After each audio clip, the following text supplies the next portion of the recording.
Hello everyone, আসসালামু আলাইকুম। কেমন আছেন সবাই? আই হোপ সবাই অনেক ভালো আছেন। আলহামদুলিল্লাহ, আমিও আমার পরিবার পরিজন নিয়ে ভালো আছি। এই তো নতুন দিনে নতুন একটি ব্লগ ভিডিও নিয়ে এসেছে আপনাদের মাঝে। আশা করি আজকের ব্লগটিও আপনাদের খুব ভালো লাগবে। আজকের ভিডিওটি আমি সকাল থেকে শুরু করেছি আর কি। আজকে সকালের নাস্তায় চালের গুঁড়ি দিয়ে এখানে একটা পিঠা বানাবো। আর এখন যেহেতু রমজান মাস চলে এসেছে, ফ্রিজে আর কি চালের গুঁড়োগুলো রয়ে গিয়েছিল, আর ফ্রিজটাও যেহেতু খালি করতে হবে, তার জন্য ভাবলাম যে রোজা তো চলে এসেছে, আর তো পিঠা বলে খাওয়া হবে না, তাই আজকে সকালে পিঠা বানিয়ে নেই। এখানে আমি পিঠা বানানোর জন্য চালের গুঁড়া নিয়েছি এবং ব্লেন্ডারে পেঁয়াজ আদা দিয়ে একটা কাঁচা মরিচ আর কি দিয়ে ব্লেন্ড করে নিয়েছি। আর এই যে ডোটা তৈরি করছি, এই ডোর মধ্যে একটা ডিমও দিয়ে দিয়েছি। আসলে আজকে আমি সকালে নাস্তা তৈরি করব এখানে চিটা রুটির পিঠা আর কি। এই পিঠাটা কিন্তু আমার খুবই একটা পছন্দের পিঠা, আমার ছেলেরও অনেক বেশি পছন্দ করে। তবে এই পিঠাটা খেতে সবচেয়ে বেশি ভালো লাগে মাংস তরকারি বা মাংসের ঝোল দিয়ে আর কি। আজকে বাসায় মাংস মানে রান্না করব, তবে এটা দুপুরে রান্না করব যেহেতু এখন তো আর খাওয়া যাবে না। আগের দিন কিছুটা অন্য তরকারি রয়ে গিয়েছে, তা দিয়ে আর কি খাওয়া হবে। তো এদিক দিয়ে আর কি ডোটা কেমন পাতলা করে গুলে নিয়েছি, তা তো আপনারা দেখতেই পাচ্ছেন। হয়তো আমি হাত দিয়ে যখন নাড়ছি হয়তো দেখে বুঝতে পারছেন, আসলে এই পিঠার ডোটা অনেক বেশি পাতলাভাবে মানে গুলে নিতে হয় আর কি। তো এদিক দিয়ে আর কি আমি ডোটা তৈরি করে নিচ্ছিলাম। তারপরেও অফ ক্যামেরাতে আর কি দেখেন আমি কিন্তু ক্যামেরা অন করতে ভুলে গিয়েছিলাম। আমি ভেবেছিলাম যে ক্যামেরা চলছে, পরে দেখলাম যে না, ক্যামেরা অফই রয়ে গিয়েছে। তাই এদিক দিয়ে আর কি পিঠাগুলো বানিয়ে নিয়েছি। আর এখন আর কি কিছু পিঠা বানানোর বাকি রয়েছে, এখন আবার বানিয়ে নেব আর কি। ভিডিওর এই পর্যায়ে এসে যে সকল প্রিয় আপু এবং ভাইয়ারা আমার ভিডিওটি দেখছেন, প্লিজ ভিডিওটিতে একটি লাইক দিয়ে অবশ্যই কন্টিনিউ করবেন। আর যারা অলরেডি এই কাজটি করে দিয়েছেন তাদেরকে জানাই অসংখ্য ধন্যবাদ। আর যারা আমার প্রতিনিয়ত ভিডিওগুলো দেখেন, সুন্দর সুন্দর কমেন্টস করেন, আমার ছোট্ট চ্যানেলটাকে একটু একটু করে সামনের দিকে এগিয়ে নিয়ে যাচ্ছেন, সে সকল আপুদের প্রতি রইল। আসলে তাদেরকে ধন্যবাদ দিয়ে কখনো আমি ছোট করতে চাই না।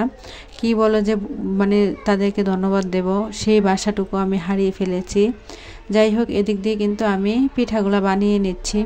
ইদানিং কিন্তু আমার ভিডিওতে প্রচুর পরিমাণে স্প্যাম কমেন্ট আসছে, নতুন নতুন অনেক আপু ভাইয়ারা জয়েন হচ্ছেন। সে সকল আপু এবং ভাইয়াদের উদ্দেশ্যে বলছি, প্লিজ কেউ ভিডিওতে এসে স্প্যাম কমেন্ট করবেন না। আপনারা যদি আমার চ্যানেলে নতুন আসেন তাহলে অবশ্যই কমিউনিটিতে একটি পোস্ট দিয়ে যাবেন, তাহলে আমি সময় সুযোগ করে কিন্তু ঠিকই চলে যাব।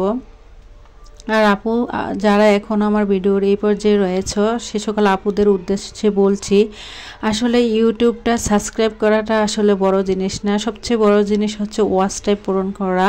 1000 সাবস্ক্রাইবার তো হয়ে যায় কিছুদিন পরে, কিন্তু ওয়াচ টাইম পূরণ করতে যে একটা ইউটিউবারদের কত বছর বা কত কষ্ট করতে হয় আমি বুঝতে পারছি। কারণ আমার বেশ কিছুদিন আগে হয়তো একটা ভিডিও মাশাআল্লাহ অনেক বেশি ভিউ হয়েছিল, ওই ভিডিওটাতে কিন্তু আমি অনেক বেশি ওয়াচ টাইম পেয়েছিলাম, প্রায় কিন্তু আমার 1000 ঘন্টা ওয়াচ টাইম পূর্ণ হয়ে গিয়েছিল। তো আজকে মনটা একদিক দিয়ে যতটা ভালো, তার চেয়ে বেশি কিন্তু অনেক বেশি খারাপ। কারণ জানেন, আমার কিন্তু 1100 ঘন্টা ওয়াচ টাইম পূর্ণ ছিল। আজ সকালে দেখলাম যে আমার 900 ঘন্টা মানে ওয়াচ টাইম আছে, প্রায় 200 ঘন্টা, 200 না 1001কে ওয়াচ টাইম, মানে 1000-এর উপরেও আরও 1 ঘন্টা আর 100 ঘন্টা। কিন্তু জানেন, আমার কিন্তু প্রায় 300 ঘন্টা ওয়াচ টাইম ইউটিউব কেটে নিয়েছে। আসলে আমি বলতে পারবো না কেন বা কিসের জন্য ওনারা এই কাজটা করেছে। আসলে একটা ওয়াচ টাইম পূরণ করতে যে একটা ইউটিউবারের কতটা কষ্ট হয়, কত মাস কত কষ্ট করতে হয়, আর একটা ইউটিউবের ভিডিও তৈরি করতেও আমাদের যে কতটা সময় লাগে কি বলবো। যারা আমরা এই ইউটিউবে আছি বা এই প্ল্যাটফর্মে আছি, শুধু একমাত্র তারাই বলতে পারবো আর কি। তার জন্য বলছি, প্লিজ আপুরা কেউ আমার ভিডিওটা টেনে দেখবেন না। আপনাদের কাছে অনুরোধ রইল, অন্তত পক্ষে হলো 5 মিনিট হলো দেখে তারপরে একটা কমেন্টস করে বের হয়ে যাবেন। আপনাদের কাছে আমার ছোট বোন হিসেবে অনেক অনেক রিকোয়েস্ট রইল। শুনেন, আপনারা যদি আমাকে সাহায্য সহযোগিতা না করেন বা অন্যকে সাহায্য সহযোগিতা না করেন, আপনাদেরকে ছাড়া আসলে ইউটিউবে আমরা কখনোই সফলতা অর্জন করতে পারবো না, বা আমাদেরকে ছাড়াও কিন্তু অন্যরা সফলতা অর্জন অর্জন করতে পারবে না। ছোট ছোট ইউটিউবারদের নিয়েই কিন্তু একদিন সবাই বড় হয়। প্রথম দরেই কেউ কিন্তু অনেক বড় ইউটিউবার হয় না, বা ওদের ওয়াচ টাইমও পূর্ণ হয় না, বা ভিডিও ভাইরাল হয় না। সবাই অনেকটা কষ্ট করতে হয়, বিন্দু বিন্দু থেকেই কিন্তু অনেক কিছুর মানে সৃষ্টি হয়। তার জন্য বলছি, প্লিজ কেউ আমার ভিডিওটা টেনে হিসড়ে দেখবেন না, তাতে কিন্তু আপনাদের চ্যানেলেরও ক্ষতি হয়, আমার চ্যানেলেরও অনেক বেশি ক্ষতি হয়। তাই জেনে শুনে আপনারা অন্যের ক্ষতি করছেন, কিন্তু নিজেরও যে ক্ষতি করছেন সেটা তো আর বুঝতে পারছেন না। যাই হোক, এদিক দিয়ে কিন্তু আপনাদের সাথে কথা বলতে বলতে সংসারের প্রায় অনেক কাজ গুছিয়ে নিয়েছি। সকালে নাস্তা খেয়ে তারপরে কিচেনটাকে পরিষ্কার করে নিয়েছি। বাজার থেকে কিছুটা ডিম এনেছিলাম, ডিমগুলোও পরিষ্কার করে নিয়েছি। তারপরে এখানে কিন্তু অফ ক্যামেরাতে আমি এক বালতি কাপড়ও ধুয়ে পরিষ্কার করে নিয়েছি, কারণ যেহেতু রমজান মাস চলেই এসেছে। রমজানের রোজা থেকে বাড়ি ধরনের কাপড় চোপড় ধোয়া এগুলো কিন্তু অনেকটাই কষ্টের কাজ হয়ে যায়। যার কারণে ভাবলাম রোজা আসার আগে যত কাপড় ধোয়ার সব কিছুই ধুয়ে নেই। তাই বলে কি রোজা আসলে ধুবো না, ধুবো, তবে সেগুলো কিন্তু দিনের কাপড় দিনই ধুয়ে ফেলবো, এইভাবে আর জমাবো না আর কি। এগুলা কিন্তু যেহেতু বেশ কিছুদিন আগে বা এখনও কিন্তু শীতকাল রয়েছে, শীতের কাপড় চোপড় আর কি। এদিক দিয়ে কাপড়গুলো রোদ্রে দিয়ে কিন্তু আমি ডিমগুলো পানি ঝরতে দিয়েছিলাম, এখন ফ্রিজে রেখে দিয়েছি। তারপরে অফ ক্যামেরাতেই কিন্তু আমি কাটাকাটি ধোয়া দিয়ে সব কিছু করে নিয়েছি। এখানে যেহেতু আজকে শুক্রবার, সবাইকে আবারও একবার জানাই জুম্মা মোবারক। এখানে আর কি আমি একটু মুরগির মাংস রান্না করব আর ডাল রান্না করব। আজকে যেহেতু শুক্রবার, আমার ছোট ছেলেও মাদ্রাসা থেকে চলে এসেছে, তো তার জন্য ভাবলাম একটু মুরগির মাংস রান্না করি। আর আমার ছেলেরা তো মুরগির মাংস অনেক বেশি পছন্দ করে, যদিও আমার এটা পছন্দের খাবার না, তবে আমি যদি মুরগির মাংস ভেজে না রান্না করে তবে খেতে পারি না। তার জন্য অফ ক্যামেরাতেই কিন্তু মুরগির মাংসটা ভেজে নিয়েছি। আর দেখা গিয়েছে যে বড় ধরনের ভিডিও আপুরা দেখতে চান না, তার জন্য আর কি কেটে কুটে কীভাবে ছোট করা যায় তার জন্য আর ওইটা স্কিপ করে দিয়েছি। তো এখানে আর কি এখন পেঁয়াজগুলো ভেজে তারপরে সব কিছু মশলা আমি কষিয়ে নেব।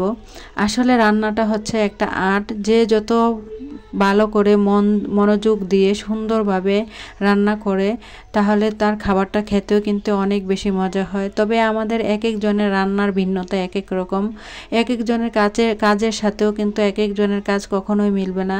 আমি যখন অন্য আপুদের ভিডিও দেখি, তাদের ভিডিও দেখে কিন্তু আমি অনেক কিছু শিখতে পারি, বা আমার ভিডিও দেখেও হয়তো ওনারাও অনেক কিছু শিখতে পারে। আসলে সবার ভিডিও দেখলেই একটু না একটু হলেও কিন্তু আমরা অনেক কিছু আইডিয়া পাই, অনেকটা উপকার হয়। আমরা ছোট বলে যে আমরা কোনো কিছু পারি না তাও না, আবার অনেক বড় আপুদের ভিডিও থেকেও আমরা অনেক কিছু জানতে পারি, বুঝতে পারি, শিখতে পারি। যাই হোক, এদিক দিয়ে কিন্তু আমি একটু মশলাটা কষিয়ে নেব। আসলে মশলা যত বেশি কষানো হয় তরকারির টেস্ট কিন্তু অত বেশি বেড়ে যায়। মশলাটা কষানোর জন্য আর কি এখানে একটু হালকা আমি পানি দিয়ে দিয়েছি, এখন আর কি মশলাটা কষিয়ে নেব। আর মশলা কষানোটা এতটা বেশি ইম্পর্ট্যান্ট আমি মনে করি, যে কোনো তরকারি রান্নার ক্ষেত্রে মেইন হচ্ছে মশলা কষানো। মশলা বেশি কষালে কিন্তু তরকারির স্বাদ দ্বিগুণ বেড়ে যায়। এদিক দিয়ে কিন্তু আমার মশলাটা অনেকটা কষানো হয়ে গিয়েছে। আর মশলা কষানো হয়ে গিয়েছে কিভাবে বুঝবেন, যারা নতুন রাঁধুনি, উপরের দিকে যখন তেল ভেসে উঠবে তখনই বুঝতে পারবেন যে মশলাটা কষিয়ে এসেছে। তো এদিকে আর কি আমি আগে থেকে ভেজে রাখা মুরগিটা দিয়ে দিয়েছি। অনেক আপুরা ভাববেন ভেজে রাখলে আবার এইগুলো আবার কাঁচা কি দেখা যায়, আসলে এখানে হচ্ছে একটা মুরগির চামড়া। এই মুরগির চামড়াটা কিন্তু আমার বড় ছেলের অনেক বেশি পছন্দ। যখনই আমি মুরগি নিয়ে আসি না কেন, ও কিন্তু বলবে যে আম্মু ভালো করে কিন্তু মুরগির চামড়াটা পরিষ্কার করবে, কারণ আমি খাবো। যদিও আমি এটা খাই না, মুরগির হাত, পা এবং কি চামড়া, আমি এগুলো কোনো কিছুই খাই না, শুধুমাত্র হাত খাই, তবে পা আর চামড়া আর কি খাই না। তো আমার ছেলের জন্য একটু কষ্ট করে হলেও আমি কিন্তু চামড়াটা খুব নিখুঁতভাবে সুন্দর করে পরিষ্কার করে নেই। ছেলে বলে কথা, আর মা যেহেতু হয়েছে একটু কষ্ট তো করতেই হবে। এদিক দিয়ে কিন্তু আমি ডাল আর মুরগির মাংস রান্না করে নিয়েছিলাম। আজকে কিন্তু সব কিছু খুব তাড়াতাড়ি করছি, কারণ বিকেলবেলায় একটু আরএফএল বেস্ট পেয়ে যাব। রমজান মাস যেহেতু চলে এসেছে, রমজানের বলতে না, আমার কোনো কিছু সংসারে কিছু প্রয়োজনীয় জিনিস ছিল, যেহেতু রোজার মাস এসেছে, অনেক কিছু আসলে দেখা গিয়েছে রাখতে গেলে অনেক জারের প্রয়োজন, আমার কিছু জার লাগবে। তার জন্য আর কি ভাবলাম বিকেলবেলা আর কি একটু আরএফএল বেস্ট পেয়ে যাব, তার জন্য আর কি সংসারের কাজগুলো খুব তাড়াতাড়ি করছিলাম। এদিক দিয়ে আর কি দুপুর হয়ে গিয়েছে। অফ ক্যামেরাতেই কিন্তু আমরা গোসল নামাজ সব কিছু করে নিয়েছি। এখন আর কি আমি এখানে একটা হাতে মাখা সালাদ করব। আমার বাসায় কিন্তু ইদানিং প্রচুর পরিমাণে সালাদ খাওয়া হয়, আর সালাদটা কিন্তু আমার ছেলেদের চেয়ে কিন্তু আমার বেশি পছন্দের। আমি প্রতিদিনই একটা না একটু সালাদ হলেও রাখি। তো যাই হোক, এদিক দিয়ে কিন্তু গোসল করে নামাজ পড়ে তারপরে চলে এসেছে সোজা টেবিলে। আমার ছেলেরাও কিন্তু নামাজ পড়ে চলে এসেছে, তো ওদেরকে কিন্তু খাবারটা দিয়ে দিচ্ছি। তবে অফ ক্যামেরায় আর কি আমরা সবাই খাবারটা খেয়ে সোজা আমি কিন্তু চলে এসেছি আরএফএল বেস্ট বাইয়ে। যদিও এখানে এসে ভিডিও করা যায় না, তারপরে একটু মানে সামান্য একটু ভিডিও করলাম। আর এদিকে দেখেন আমার মেয়েটা কি করছে, এখানে এসে একটা গুঁড়া দেখেছে, ও এই গুঁড়ায় উঠবে নাকি। তো আমি আর কি কিছু ঝুড়ি দেখছিলাম, আর এই ঝুড়িটা কিন্তু আমার অনেক বেশি পছন্দ হয়েছিল। যদিও আমার কিচেনটা অনেক বেশি ছোট, যার কারণে এই ঝুড়িগুলো আসলে আমি রাখতে পারবো না। আর আমার কিচেনে কিন্তু কোনো কাউন্টার নেই, ছোট্ট একটা কাউন্টার শুধু। তো যাই হোক, এই কথা ভেবে কিন্তু আমি একটা জুড়ি নিয়েছিলাম, তবে অবশ্যই বাসায় গিয়ে দেখাবো কি নিয়ে এসেছি। তো এইদিকে যে আরএফএল বেস্ট বাইয়ের দোকানটা, এই দোকানটা কিন্তু অনেক বড়, বিশাল, আন্ডারগ্রাউন্ডের নিচে, মানে এটা একদম মাটির নিচে আর কি।